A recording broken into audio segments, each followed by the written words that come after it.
Welcome in. It's the Sideline Sports Daily. We're so glad that you are joining us this morning on a lovely Tuesday. And let's get to some things within the MLB. It looks like some of the teams are clinching their spots in the MLB playoffs. And let's start with that. Unfortunately, as much as I hate to say it, the New York Mets have clinched their spot into the MLB postseason last night as they got a win. And here's the thing, as much as I want the Braves to win the division, it's going to come down to that series between the Atlanta Braves and the New York Mets. So it's going to be a close one. I mean, it really is. And you're going to see some teams kind of figure it out towards the end or may even fall off the map. And so it's a good thing that the New York Mets have clinched their spot into the playoffs. The only other teams that have clinched their spot into the playoffs are the Houston Astros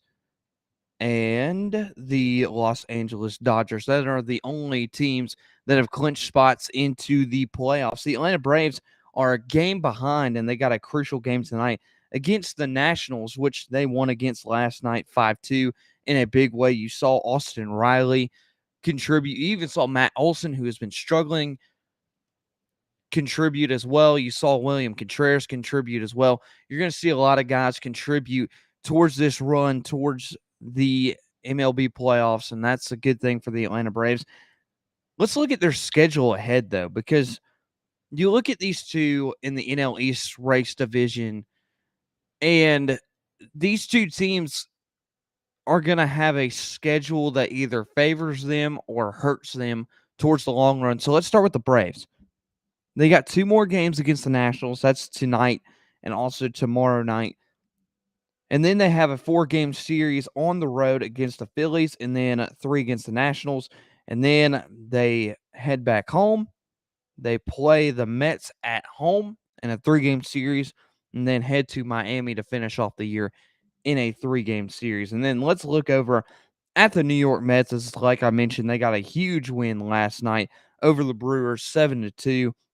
They get the Brewers again in a 2-game series. They're on TBS tonight at the Brewers, and then they go to the Athletics in a 3-game series. And then they go to the Marlins, or excuse me, they host the Marlins in a 2-game series, and then they go to the Braves in that 3-game series, like we mentioned, and then they finish at home against the Nationals. So both teams really kind of finishing up in their own division per se, because I mean, you look at the Mets, they got the Marlins, the Braves, and they got the Mets, or excuse me, the Nationals to finish out, and then the Braves also have somewhat similar to that. So it's going to be close. I mean, it's going to be whoever wins every single game from here on out will get the win in that divisional race. And so that will be very interesting. If you want to call in and get on the show this morning, you can join us. The phone number's right above me, 706 389 8094. And if you're in podcast land and you would love to join the show, make sure to come in.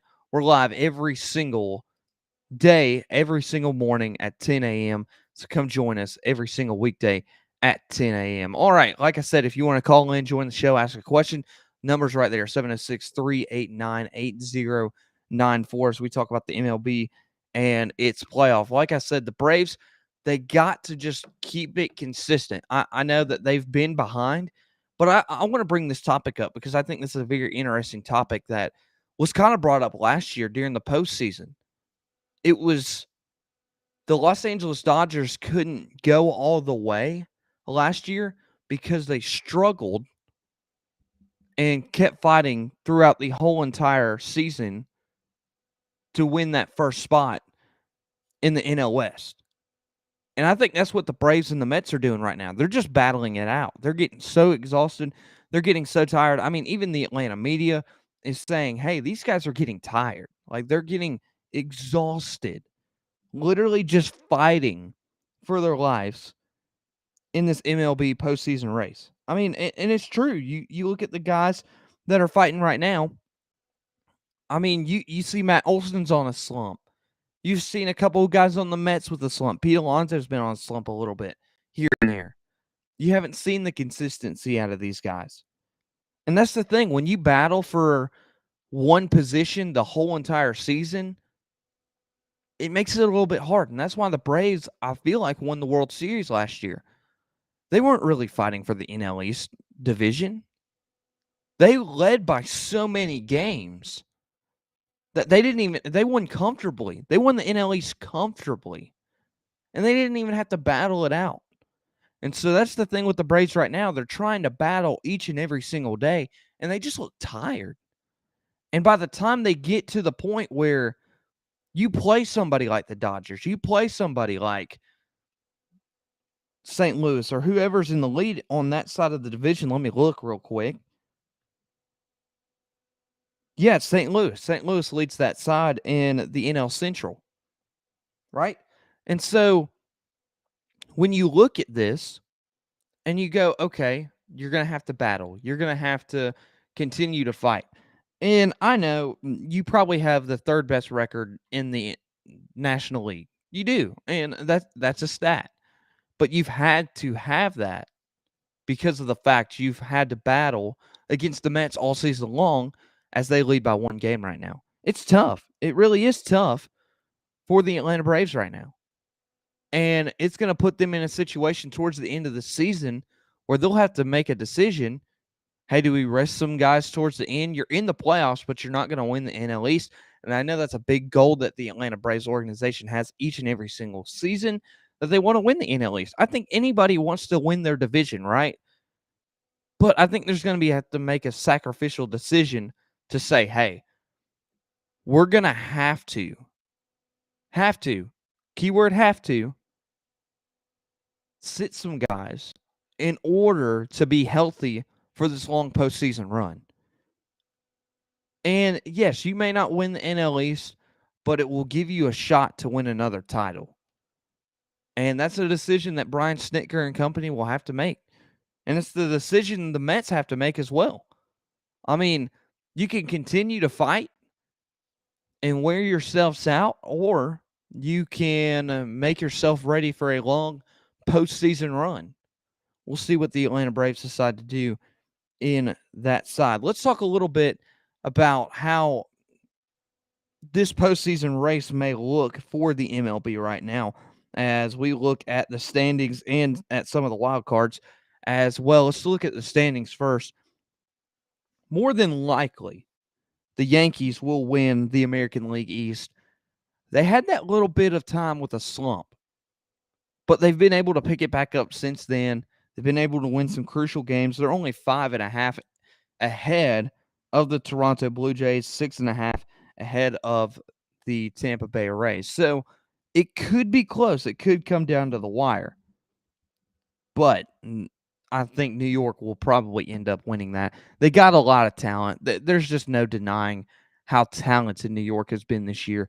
They've been one of the most hottest teams in all of Major League Baseball, especially towards the first half of the season. They had an incredible first half of the season. Incredible. And I think they'll continue and make a pretty good postseason run. It depends on how they get favored, where they line up, who's going to play them in that first round. We'll see. They may get that first round bye. Who knows? It may be the Astros more than likely, but they have a shot.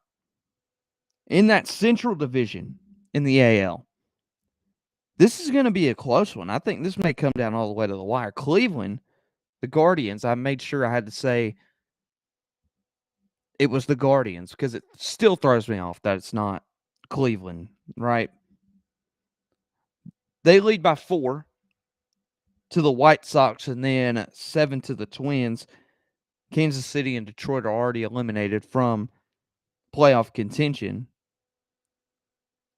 But Cleveland's been a shocking team this year. I don't think a lot of people expected the Cleveland Guardians to come in and win this year like they have. And they've shocked a lot of people because I think at the beginning of the year, I think everybody favored the White Sox to go and win that division, and they've kind of struggled. They really haven't won that division or been in the lead in that division like they should have all year long. They got the talent, trust me. But Cleveland's just been able to put it together day in and day out. And right now, that's why they lead by 4 over the White Sox and over the Twins, and I think that will be crucial. And somebody who's already clinched, and I think this is pretty obvious, this is the most dominant team in the American League. Like, I know we've talked about the Yankees and how good they've been, but this team right here has been the most dominant team in all of the American League, and that is the Houston Astros. This team lost a little bit with Carlos Correa leaving. You had some guys that you just got injured throughout the year. You get some guys through the trade deadline, and they look good. They really do. They look like they're winning their division comfortably. I mean, they're up by 15 games. This is a team, like I mentioned, how the Braves and the Mets are kind of battling it out for their division. The Astros aren't even battling. They're just kind of cruising. They're on cruise control right now. And those are the things that you would want to go into the postseason, because once you reach that postseason, it's like all gas, no brakes. But now these Astros are kind of rested. They've got time to kind of win comfortably or lose comfortably because of the fact, I mean, they're up by 15 games in their division, and Seattle's the only team that trails them. And that's the thing for the Astros. That's why they are the best team in the American League right now, because they can sit comfortably and continue to make a long postseason run each and every single year because they win their division by 14 or 15 games. That's why you've seen them make the World Series the past couple years, because they've been able to have these long breaks and get them up and going towards the longer runs of the postseason, right? They make the American League Championship every year. They make the World Series most years. They did it last year. And it was because they did this exact same thing. They went out and they got big wins, and they won comfortably in the regular season. They didn't really have to fight for a divisional spot. They already won their division. And that gives them guys time for guys to rest. And that's what helps them win and go very far in this postseason playoff, and I think they'll continue to do so. So let's move to the National League. This is going to be a battle. I can't say the Braves or the Mets yet. I mean, it's so close. It's a game. It's one game difference. The Braves have looked good in times. They've not looked good in times. There's the times that the Mets have looked good. There's the times that the Mets have looked bad. Both of these teams, I feel like, are very, very even. If these teams had to play each other in the playoffs, this is a 7-game series for sure. Whether they play each other early, whether they play each other late, it's a 5 or 7-game series between these two. And it's just because of how equal these two teams are. They got a lot of talent on both sides that are very, very similar. Pete Alonso is very, very similar to how Austin Riley has played for the Braves this year. And so that's what I'm saying. There's a lot of guys who have a lot of similarities and similar stat lines as well. And so that's why you're going to see both these teams, they're going to battle it out. But unfortunately, I think they're going to be so winded going into the playoffs that they won't go that far. Like we mentioned earlier, they're not going to go that far. So I can't, even though the Mets are guaranteed a spot in the playoffs, I'm not going to guarantee anything as of right now. That race is still wide open all the way until the end, probably. Central, I'm going to give it to St. Louis. I mean, they're up by 8.5 right now. St. Louis has been an incredible story this year because they have a lot of veteran talent on that squad. And I really would love to see Albert Pujols hit 700 in his career. And I would love for him to do it at home. On the way in this morning, I was listening to a radio show, and they were talking, could he potentially do it? And you look at the rest of their schedule, though. I mean, it's favorable. It really is. You got 3 games against the Padres, a 3-game series against the Padres at the Padres. This is the tough part. They got the Dodgers at the Dodgers. I don't think he'd do it there. 2-game series at the Brewers. And then the last 6 games, they got against the Pirates. 3 at home, 3 on the road. I would love to see him. I think he's at 6. 98 right now. So you'd love to see him hit 699 in between this. And then in that 3-game series at home against the Pirates, you'd love to see him hit 700. I think that would be a phenomenal story. But I think they win the NL Central. It's between them and Milwaukee. Everybody else is eliminated between the Cubs, the Reds, and the Pirates. And then last but not least, that NL West, it's already pretty much said and done. This is another team who I feel like if I had to make a World Series prediction right now of the two teams that would be in the World Series, it's the Astros and it's the Dodgers. And you're like, well, why do you say that? Because the Dodgers lead their division by 21 and a half games. 21 and a half. Like, there's not another team that leads their division by that much. It's like it almost has not been competitive at all for the Dodgers. It's just been a cakewalk. And it's not because these other teams are bad. They got a lot of talent, especially the Padres. Padres have a lot of talent. And I think the Giants showed promise early. It's just they've struggled to put it together late in games, especially with the Padres. They haven't been able to put it together towards the end of the season, and unfortunately, it just hasn't helped their case at all. I mean, it shows me that the Dodgers are probably the best team in baseball when they have almost, ladies and gentlemen, a 700 winning percentage. 700. A lot of teams don't even hit that at all. Maybe towards the beginning of the season when teams are like 3-1, maybe, or like 10-1. You see that. But you don't see it towards the end of the year, and they've just been absolutely dominant. They've only lost 44 games and won 102. So I think they're going to go very far. They've already clinched their spot in the playoffs, and I think they could go very far. Let's look at this wild card for both sides. You got 2 guaranteed spots into this MLB playoffs. Let's look at it. Toronto and Tampa Bay lead the American League. That's all out of one division. I mean, it really is. And it's the AL East. Seattle, right there on the line. I mean, they really are. They're right there on the line. They're a half game back.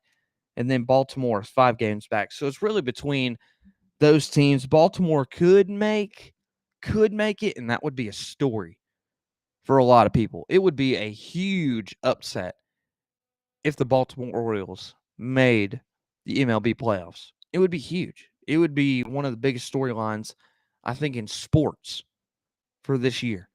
Because no one expects them to be in the MLB playoffs. No one does. No one at all.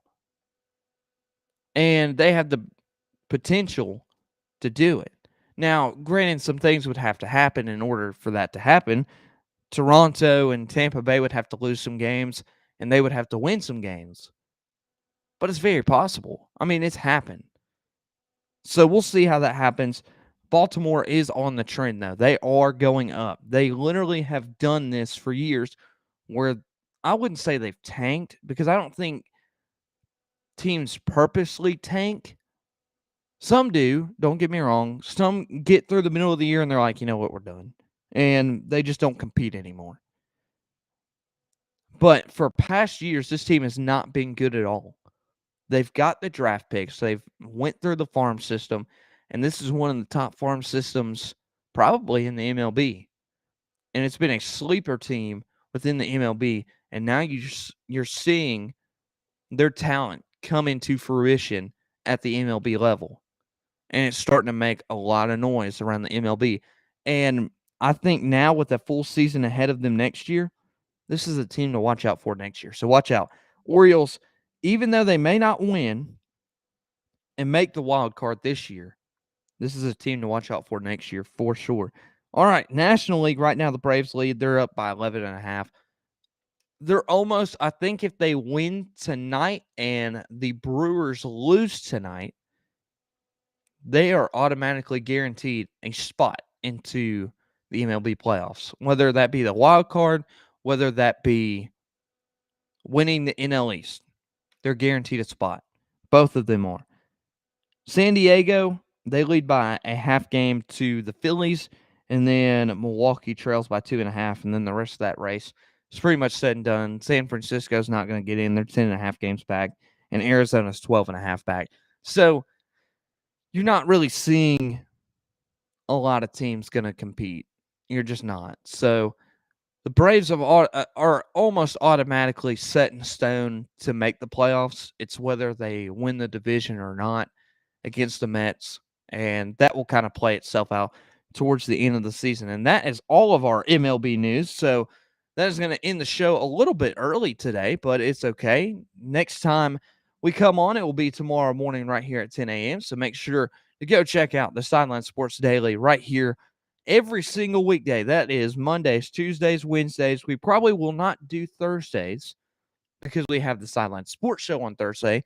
And then on Friday morning, we'll try to get a show in if we don't do the Sideline Sports Show on Friday. We'll let you know how that kind of plays out. But also make sure to go follow us on all of our social media platforms: Facebook, Instagram, Twitter, TikTok, and YouTube. Make sure to like, subscribe, and follow to all of those social media outlets. And then it is at Sideline Sports Show or on Twitter at Sideline SP Show. And then make sure to finally go visit our friends at section103.com.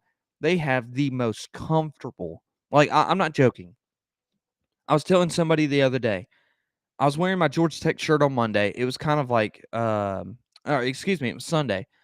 It was kind of a hard loss on Saturday for a lot of fans. And I was just like, man, I kind of got to get out my frustration. And I wore my Georgia Tech shirt to kind of, relieve the pain because it was so soft and it was so comfortable. And it really even makes you just forget about everything that happened on Saturday. So make sure to go check them out. Section103.com. You can use 10% off your first order using the code Sideline at checkout. So make sure to go check them out. Section103.com. And we'll be live tomorrow at 10 a.m. talking about the NFL. Yes, that's right. We're going to be talking about the NFL. And then either on Thursday or on Friday, depends on when we'll do the Sideline Sports Show this week, because both of us will be broadcasting this week at some point this weekend. And so we're trying to figure out how all that schedule will work. But if we do the show either Thursday or Friday, we'll talk about some of the most important games coming up in the college football world this weekend. And that will be either Thursday or Friday at 10 a.m. All right. That is going to do it for the Sideline Sports Daily here on this lovely Tuesday. Have a fantastic day, and we will see you right back here tomorrow on another episode of the Sideline Sports Daily.